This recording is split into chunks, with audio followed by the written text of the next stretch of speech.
But every one of those stories, every single incident that's reported, this is what truly fascinates me. I have not had an experience yet. But ever since I was a young man, I've been fascinated by the people who are the witnesses. Sincere, professional people, everyday people. The reason that I love June as a friend, and I love her story, and I hope you will by the time I'm done, is that she was one of us. She was a working woman. In today's world, we would call her an office manager. But at the time that she worked at Wright Patterson Air Force Base between 1942 and 1952, a woman could not have a title like that. So instead, what happened is that she was a clerk stenographer, only she had a Q-level security clearance. And she was promoted, as you will see. And later on, I'm going to let June tell you herself. I have some clips right out of the main interview that I had with her in 1997. And she will tell you how secrecy works and what it's like to work in that environment. Now, the title is The June Crain Story, Wright Patterson Air Force Base, UFOs Crashed and Recovered. I actually had another title in mind, and that was Finding June Crain. But I thought that no one would understand that except me, and so I wanted to have a title that would relate directly to the Crash Retrieval Conference. The reason I would have chose Finding June Crain is something that I learned a long time ago as a military police investigator, as a detective sergeant, as a patrol sergeant doing my job. No matter how it's portrayed in the movies, they always want you to think that policemen are cold and different. Joe Friday, just the facts, ma'am. The truth is, and I think if there are any ex-law enforcement officers in the room, they will probably agree with me. Everything that you go through has an effect on you. When you investigate something, when you get really involved in a case, it has an effect on you. You don't walk away unchanged. So although I'm going to be telling you a story about June Crain, I'm also going to be telling you a story about how I got here today. Personal transformation.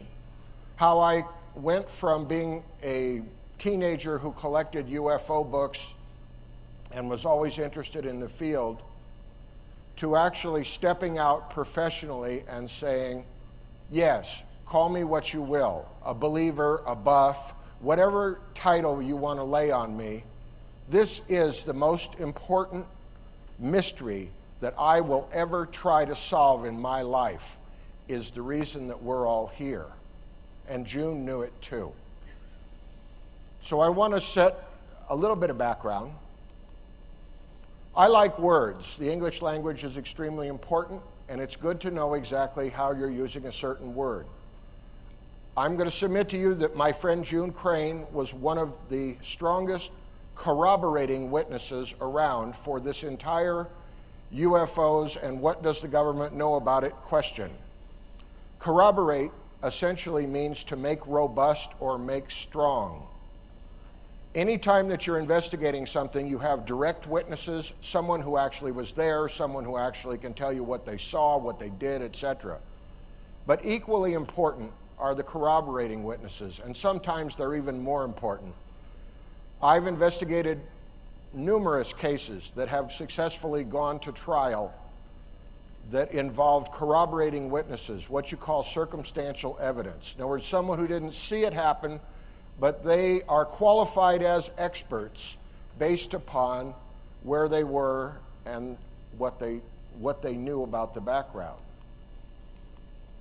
We're going to put everything into a context. We've been doing that for the last 2 days. And many of my main points for this presentation, my thunder has already been stolen to some degree. However, I think I can raise a little of my own before we're done.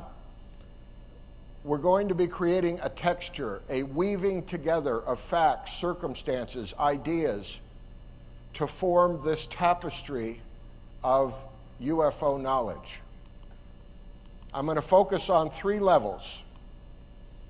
First off, June Crain is a key corroborating witness to the UFO crash retrieval events based upon her work at Wright Patterson Air Force Base between 1942 through 1952, and the fact that she was in the right place and had the right access. Hopefully along the way, I'm going to convey to you that although I did become friends with her, I was also going through an investigative process, meaning that I was trying to figure out what can I prove and what can't I prove, and what stands the test of time. And finally, I'm going to give you a little bit different view of history. This is history where it involves you, because as I said, this is a transformative process. So my question was, how is this going to change me and what am I going to do about it? June Crain would have been a great presentation even without UFOs. The reason is she lived through a remarkable period of time in a very important place. Ever since the beginnings of aviation in the United States, Wright Field was a center for research and development. The first wind tunnels were there. It's not surprising that the Army Air Corps had a major facility there. It's not surprising that eventually when the Army Air Corps in 1947 became the United States Air Force, that one of the major bases was there, or that the Foreign Technology Division was located there, or that the bodies and the wreckage went there.